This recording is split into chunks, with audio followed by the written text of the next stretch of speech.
Voilà mes amis, on va continuer notre cours sur Ésaïe. On avait lu la fois dernière un passage qui parlait de la délivrance finale, et puis tout de suite après, le prophète recommençait à expliquer comment le Ham Israël se comportait mal sur sa terre. Et là on va continuer, on est dans le chapitre 2, dans le verset 12. On va lire, traduire et expliquer au fur et à mesure. Ki yom l'Hashem tsevakot al kol ge'e veram. Un jour viendra où Dieu punira tous les orgueilleux et tous ceux qui se prennent pour des gens très très élevés. C'est incroyable, ce verset confirme exactement ce que je viens d'expliquer dans le cours de Zohar, où j'ai expliqué que finalement le défaut le plus grand c'était l'orgueil qui nous faisait tomber dans toutes les saletés de ce monde. Et pourquoi l'orgueil est le plus haut de tous les défauts? Parce que l'homme, d'une certaine manière, a ce mauvais côté en lui de vouloir dominer, de vouloir l'argent, de vouloir finalement écraser tout le monde.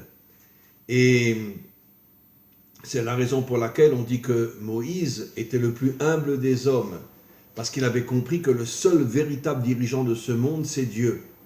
Mais 99,9% des hommes ne veulent pas que Dieu dirige ce monde, ils préfèrent le garder à l'église ou à la synagogue. Et dans le monde matériel, c'est eux qui ont le pouvoir. Et voilà exactement, c'est incroyable, je ne savais pas que j'allais lire un verset qui confirme ce que je dis dans le Zohar. Ki yom l'Hashem tsevakot, un jour viendra où Dieu punira al kol ge'e, tous les orgueilleux, Veram, tous ceux qui se prennent pour des gens très élevés.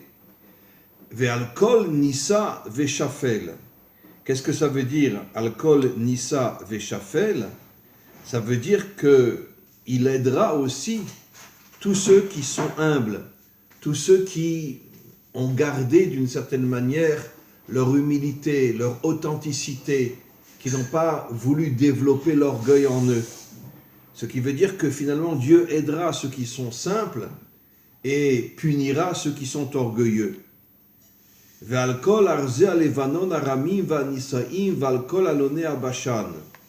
Alors bien sûr c'est un code, ça fait allusion à tous les dirigeants. Alkol arazé alevanon, tous les arbres du Liban et qui sont très hauts, et tous ceux qui s'élèvent et qui sont comparés à des arbres, je crois que c'est le chêne.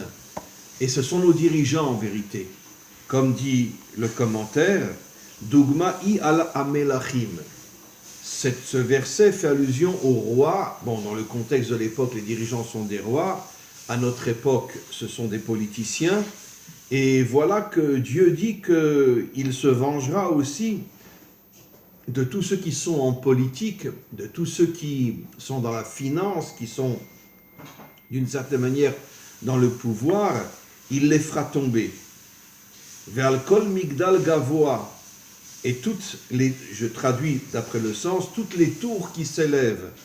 Vers kol choma betsura. Alors à quoi ça fait allusion, les tours qui s'élèvent? Ça fait allusion aussi à tous ceux qui sont puissants dans ce monde et qui ne veulent absolument pas avoir une association avec Dieu dans ce monde. Ils préfèrent le voir à l'église ou à la synagogue et restent là-bas, il faut nous la paix. Et donc, c'est ce à quoi fait allusion les tours élevées font allusion à l'orgueil de l'homme et toutes les forteresses, on pourrait dire toutes les forteresses font allusion aussi à tous les rois et à tous les dirigeants. Valkol aniyot tarshish valkol sriut achemda. Alors, qu'est-ce que ça veut dire? Ça aussi, ce sont des codes. Ça fait allusion au palais dans lesquels se trouvent les dirigeants et qui finalement dominent le monde, écrasent les peuples et les transforment en esclaves. Regardez ce que dit le verset. Veshach gavut à Adam. Hachem, au moment de la délivrance finale, fera tomber la hauteur de l'homme, c'est-à-dire son orgueil. Veshafel rum anashim. Qu'est-ce que ça veut dire, Veshafel rum anashim?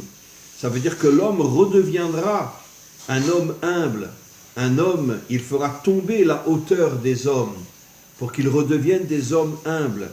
Venisgav Adonai levado bayom hahu, et le seul qui restera le dirigeant de ce monde sera le maître du monde. Venisgav Adonai levado bayom hahu, en ce jour qui est le jour de la délivrance, tous les orgueilleux tomberont et redeviendront humbles, et le seul qui finalement sera le dirigeant de ce monde sera Hachem, comme il est dit, Bayom Haoui Hachem le Meler al Kol Haaretz, il sera roi sur toute la terre.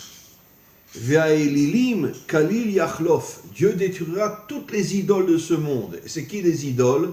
Ce sont bien sûr les politiciens, les financiers, ce sont toutes les forces obscures qui dirigent ce monde, les forces visibles, les forces cachées, elles seront toutes détruites.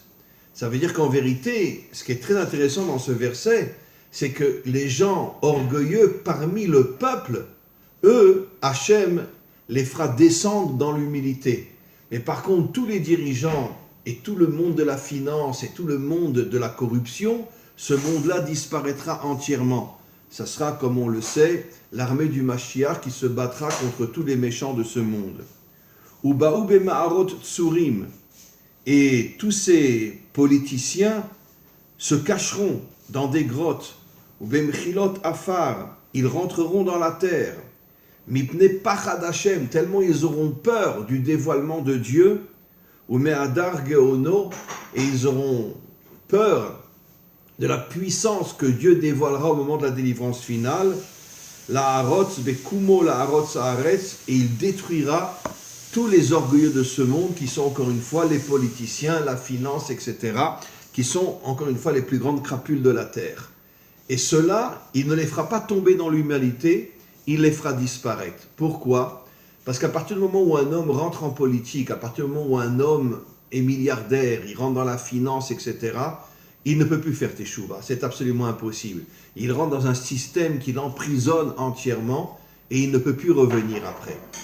Et donc, c'est pour ça que les gens du peuple qui sont orgueilleux, Dieu les fera descendre dans l'humilité, mais tous les dirigeants et toutes les grandes puissances qui dominent le monde, eux disparaîtront complètement. Bayom hahu yashlir ha'adam et elile kaspo. En ce jour, l'homme prendra conscience de toutes les fautes qu'il a fait en servant l'idolâtrie, mais l'idolâtrie principale, c'est l'argent. C'est pas forcément s'agenouiller devant une idole comme dans une église catholique. C'est aussi une idolâtrie inimaginable. Comment tu peux prier devant une statue? Il faut vraiment être fou. Vraiment, il n'y a pas de mots pour expliquer comment un catholique peut prier devant une statue. Mais ici, le verset dit que la plus grande de toutes les idolâtries, c'est l'argent. Parce que finalement, l'homme se prosterne devant l'argent. Vet elile za'avo, les idoles qui sont l'or. Asher asulo l'ishtachavot, l'arpor pe'erot ve'la'atlafim. Et l'homme se prosterne devant l'argent. Quand un homme a beaucoup d'argent, il se prosterne devant son argent. C'est pas à prendre à la lettre qu'il se prosterne devant ses billets. Mais il est complètement esclave de son argent. Et c'est pour ça que l'argent est considéré comme la plus grande de toutes les idolâtries. Lavo benikrot atsurim ou beseife aslaim. Et encore une fois, le verset continue et dit, tous les politiciens, tous les financiers, tous ceux qui dirigent le monde se cacheront, auront peur d'Hachem, mipne pachad Hachem, ils auront une peur terrible d'Hachem. Bekumo la harotz haaretz, car ils comprendront que maintenant Hachem, Dieu, vient pour détruire tous les dirigeants de ce monde afin de reconstruire le monde et d'en faire un monde d'unité, un monde de paix et un monde de respect. On continue. Chidlu lachem mina adam asher neshama beapo ki bame nirshav'u. C'est un verset, c'est à pleurer. Regardez ce que Ésaïe dit. Arrêtez de suivre les hommes qui sont au pouvoir. Pourquoi? Qui va menir chavou, c'est rien. Un politicien, c'est le plus nul de tous les hommes. Pourquoi? Parce qu'il est prisonnier de son orgueil, il est prisonnier de son ego. Et le verset dit, arrêtez de suivre les hommes. Arrêtez. Le seul vrai dirigeant dans ce monde, c'est Dieu. Arrêtez de suivre les hommes. Arrêtez de suivre les politiciens. Arrêtez. À plus forte raison, ne devenez pas un politicien. Ne devenez pas un financier. Parce que c'est les plus grandes crapules de la terre. Qui iné, Adon Adonai Tsevaot Messir Mirushalem ou Meyehuda, Mashen ou Mashena, Kol Mishan Lechem ve Kol Mishan Mayim. Avant la délivrance finale, pour faire tomber tous les puissants de ce monde, Dieu amènera la famine dans le monde. Il n'y aura plus de pain, il n'y aura plus d'eau. Ce qui veut dire que finalement, la seule et unique manière de faire tomber toute la puissance financière et toute la puissance politique, c'est d'amener dans le monde une pauvreté inimaginable qui fera que finalement, que toutes les banques s'écrouleront, tous les financiers tomberont et tous les politiciens tomberont eux aussi. Comment les choses vont se passer sur le plan réel, je ne sais pas exactement, parce que c'est très difficile de comprendre dans les moindres détails le verset, mais en tous les cas, le verset nous dit clairement, et là, pardon, on est dans le chapitre 3, premier verset, que Hachem amènera la famine dans le monde. Gibor ve'ish milchama, shofet ve'navi ve'kosem ve'zaken. Alors, qu'est-ce que ça veut dire? Ça veut dire que, finalement, tous ceux qui se prennent pour des gens forts, tous ceux qui font des guerres, les juges, et ceux qui se prennent pour des prophètes, mais qui sont en vérité de véritables sorciers, tous ceux-là disparaîtront. Sarah Hamishim, Unesopanim, Vioez Vechacham, Charashim, Unavon, Lachash. Ça veut dire que tous les dirigeants de ce monde, et tous ceux qui, d'une certaine manière, sont des sorciers, qui sont du côté des dirigeants de ce monde pour leur donner des forces, tout cela disparaîtront. Venatati ne'arim sarehem veta'alulim yimshelubam. Parce que malheureusement, dans ce monde, dit le verset, le 4e verset, ce sont des gens qu'on appelle des enfants qui nous dirigent. Ce n'est pas des enfants, c'est des gens âgés. Mais pourquoi on les appelle des enfants? Parce que finalement, ils n'ont aucun pouvoir, aucune connaissance, ils n'ont rien. Ils sont complètement nuls, complètement effacés. Bien sûr, au niveau de la vitrine, ils se montrent comme des gens qui veulent le bien du peuple, bien évidemment. Mais Ésaïe les compare à des enfants, ça veut dire qu'ils sont vides, ils sont totalement vides. Venigash ha'am ish beish, ve'ish bereu yiravu ana'ar bezaken vanikle benichbad. Et qu'est-ce que les dirigeants font? Ils créent les guerres, ils créent les disputes à l'intérieur du peuple. Ils veulent diviser le peuple afin qu'il n'y ait pas d'unité dans ce monde, qu'il n'y ait pas de paix dans ce monde. Et c'est ce que dit le verset. Les jeunes se battront contre les vieux, les gens pauvres se battront contre les gens riches, etc. Les gens riches se battront contre les pauvres. Ça veut dire que les dirigeants font tout pour amener la guerre à l'intérieur de ce monde, dans leur propre peuple. Et puis les guerres entre les peuples. Pourquoi? Pour rester au pouvoir.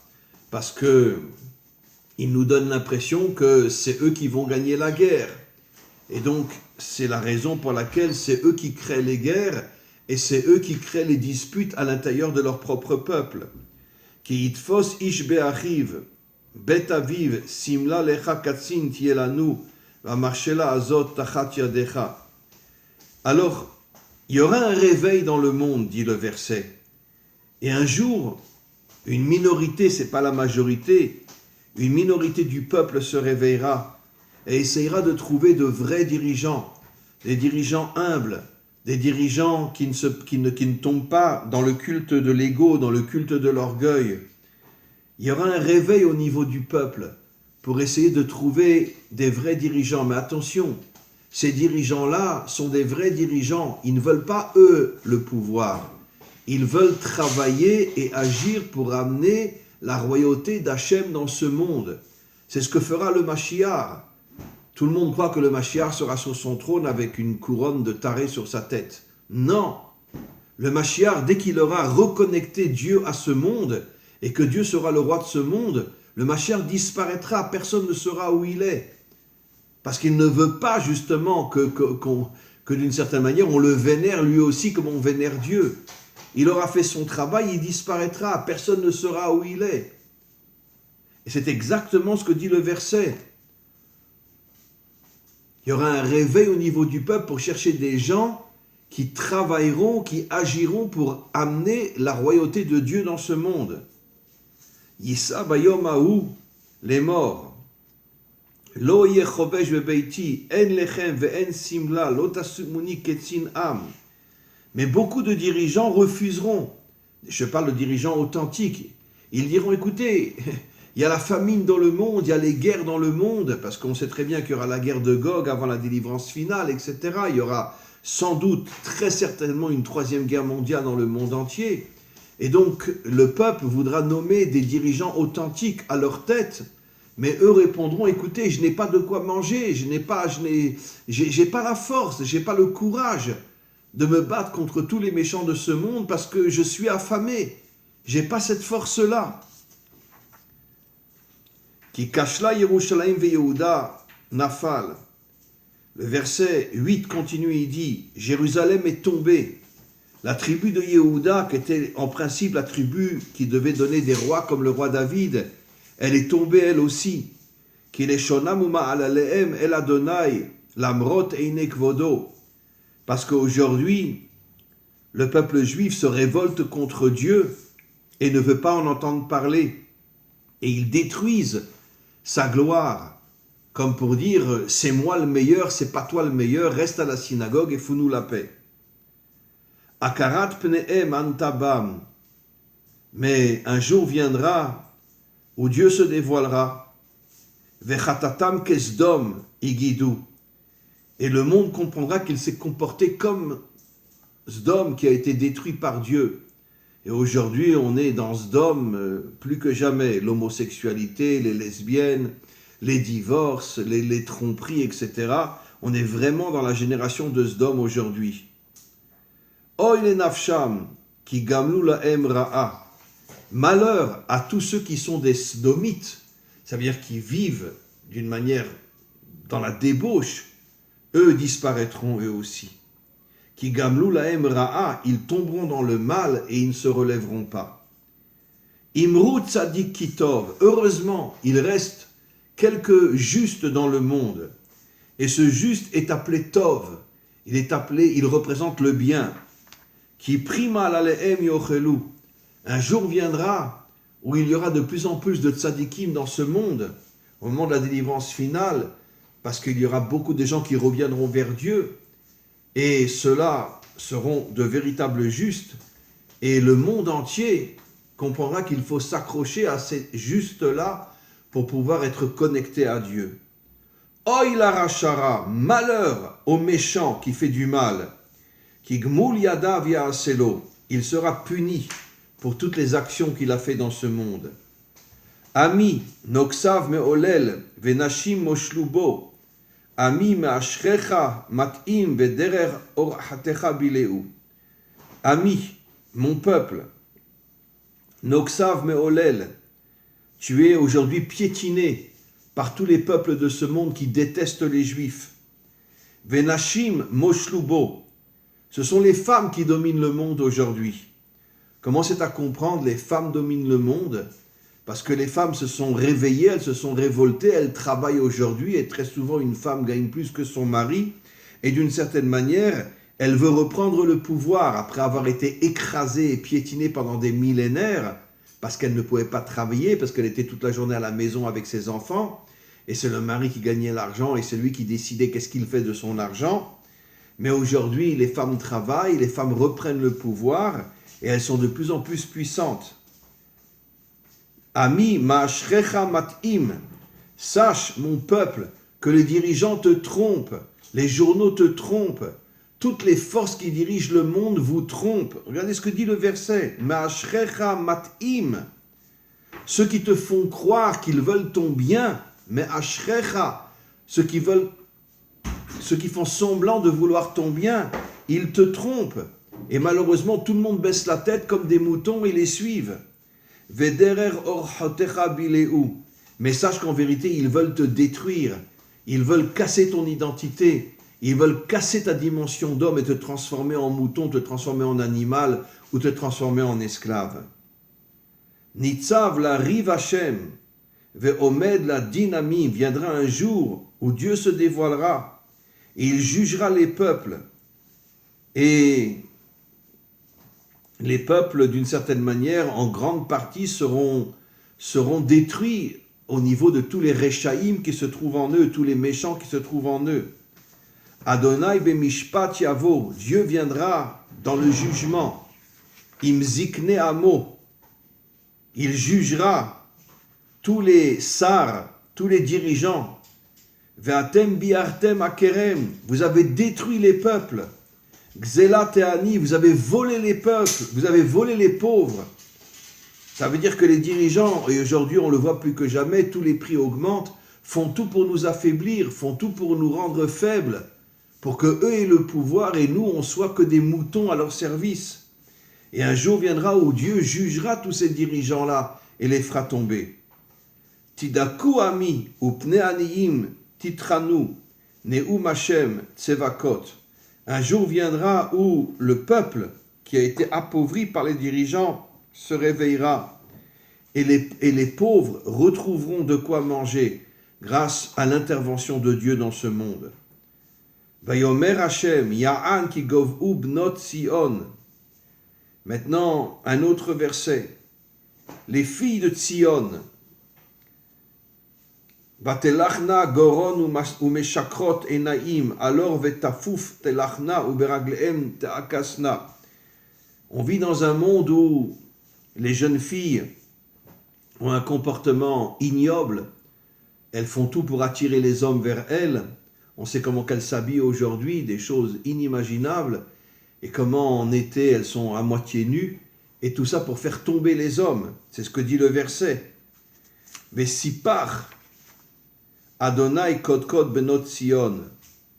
Et Dieu cassera la nuque à toutes ces jeunes filles. Vadonoi patem yare. Et Hachem les fera tomber. Ça veut dire que on est dans l'idolâtrie, on est dans la débauche, on est dans le meurtre, on est dans tout. Toutes les fautes, et surtout dans notre génération, sont aujourd'hui le drapeau des dirigeants de ce monde. Et ils ont poussé les filles à faire tomber les hommes uniquement dans le but de casser les couples, de casser les familles et finalement de détruire l'identité humaine authentique pour nous transformer tous comme des animaux. Bayom haou yasir Adonai et tiferet ha'achasim va'ashvisim va'asaaronim. Un jour viendra où Dieu détruira tous ceux qui se comportent mal dans ce monde. Anitfot ve'aserot ve'ara'alot.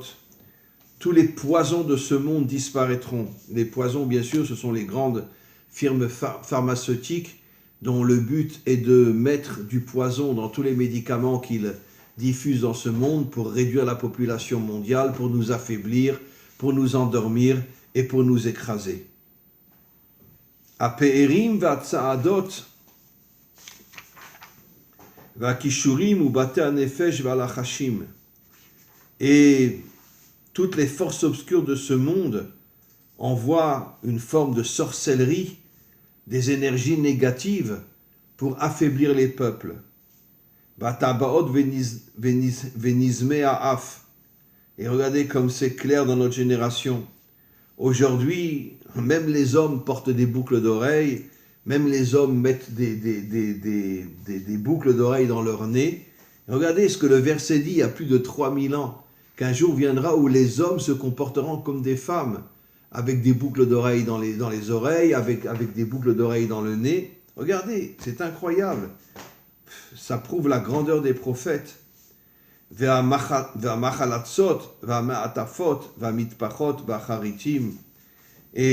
le monde entier sera dans une situation catastrophique. Alors je voudrais faire un petit résumé de tout ce qu'on a lu. En vérité, le prophète parle pour sa génération, mais en vérité, comme c'est un prophète, il parle surtout pour la génération qui sera juste avant la délivrance finale. Cette génération va tomber complètement, pas parce qu'elle veut tomber, mais parce que les dirigeants vont tout faire pour faire tomber les peuples. N'oublions pas toutes les infiltrations, tous les étrangers qui sont infiltrés dans les peuples pour casser l'identité française, casser l'identité israélienne, casser l'identité de tous les peuples. Aujourd'hui, un Français ne sait plus qui il est véritablement, parce qu'il y a tellement d'infiltrations dans les peuples qu'en Amérique, n'en parlons pas. Et pourquoi ? Quelle est la volonté des dirigeants ? De casser l'identité des peuples pour qu'il n'y ait plus de peuple, que ce soit uniquement des animaux qui soient au service des dirigeants, des puissances financières, etc. Alors la question est, comment on va faire pour se réveiller ? Aujourd'hui, 99,9% de la population a la tête baissée et va voter pour des hommes qui sont en vérité de véritables crapules. Comment c'est possible ? Comment c'est possible dans n'importe quel pays, comme en Israël, comme partout ? Personne ne se rend compte, mais qui se cache derrière les dirigeants aujourd'hui ? Qu'ils soient de gauche, qu'ils soient de droite, en vérité, c'est que des symboles. Mais dans l'homme lui-même, il n'y a rien, il n'y a strictement rien. Comment on va se réveiller ? Comment c'est possible ? Alors, je dirais que je n'ai pas vraiment de réponse. Il va falloir attendre qu'on touche le fond. On est déjà très proche du fond aujourd'hui. Comme disent nos maîtres, Yerida letzorer aliyah. Quand tu touches le fond, tu commences à remonter. Mais il va falloir toucher le fond. Et on n'y est pas encore. Toucher le fond va être sans doute lié à la Troisième Guerre mondiale, à la guerre de Gog, qui va vouloir dominer le monde entier, qui va commencer par vouloir détruire Israël, et puis après il voudra dominer le monde entier. Parce que c'est la volonté en vérité de la démocratie. La démocratie, c'est on pourrait dire la plus, comment dirais-je, c'est la sorcellerie de la plus grande vitrine qui existe au monde. La démocratie est des milliards de fois plus dangereuse que la dictature. Parce que la dictature, au moins, elle est franche, elle est claire. Elle tue, elle écrase les gens. Mais la démocratie, c'est une vitrine démoniaque, satanique, qui nous fait croire que les dirigeants veulent notre bien, mais aujourd'hui, on le voit plus que jamais, que finalement, ils veulent nous détruire. Mais quand on touchera le fond, au moment de la Troisième Guerre mondiale, au moment de la guerre de Gog, il y aura un réveil, pas seulement parmi Israël, mais parmi les nations tout entières, ce que j'appelle moi les adamiques. Il y aura un réveil. Et à ce moment-là, le Mashiach, qui se dévoilera pendant la guerre de Gog, montrera, comme dit le Zohar, montrera une armée qui partira en guerre contre tous les méchants de ce monde. C'est le Mashiach qui montrera cette armée. Nous ne sommes pas capables, parce qu'on n'a pas la force que le Mashiach aura. Le Mashiach va réussir à faire rentrer en lui les 5 niveaux de l'âme, chose que personne n'est arrivé à faire jusqu'à aujourd'hui. Le Mashiach est le premier qui fera rentrer en lui les 5 niveaux de l'âme. Il aura des forces surnaturelles. Et à ce moment-là, il pourra monter une armée pour partir en guerre contre le monde. Mais en attendant, il faut malgré tout réussir à ne plus rentrer dans le système, à ne plus baisser la tête, à ne plus croire tout ce qu'on lit dans les journaux et tout ce que les dirigeants nous disent. Ce ne sont que des mensonges, comme le disent nos maîtres dans le Talmud. Ce monde s'appelle Alma Deshikra, le monde du mensonge. Il n'y a que des mensonges dans ce monde. Personne qui est au pouvoir ne dit la vérité. Personne. Et si quelqu'un veut se révolter contre le pouvoir, il est directement assassiné. Comme Coluche, comme Martin Luther King et quantité d'autres. Il est assassiné. On fait croire que Coluche a été écrasé par un camion, on fait croire que Martin Luther King a été tué par un imbécile. Mais on sait très bien qui se cache derrière. Évidemment. Donc, il faut essayer de se préparer, de commencer à se préparer en se mettant en marge. Comme il est dit sur Abraham, le monde entier était d'un côté de la rive et lui était de l'autre côté. Il refusait totalement de rentrer dans le système des peuples. Il était le seul à être de l'autre côté et à refuser de baisser la tête devant le système. Ceux qui ont le courage de le faire seront, avec l'aide du Maître du monde, des soldats qui rentreront dans l'armée du Mashiach, et finalement on amènera la délivrance finale. Be'ezrat Hashem. Il faut se préparer, il faut être fort, il faut être solide, et on y arrivera.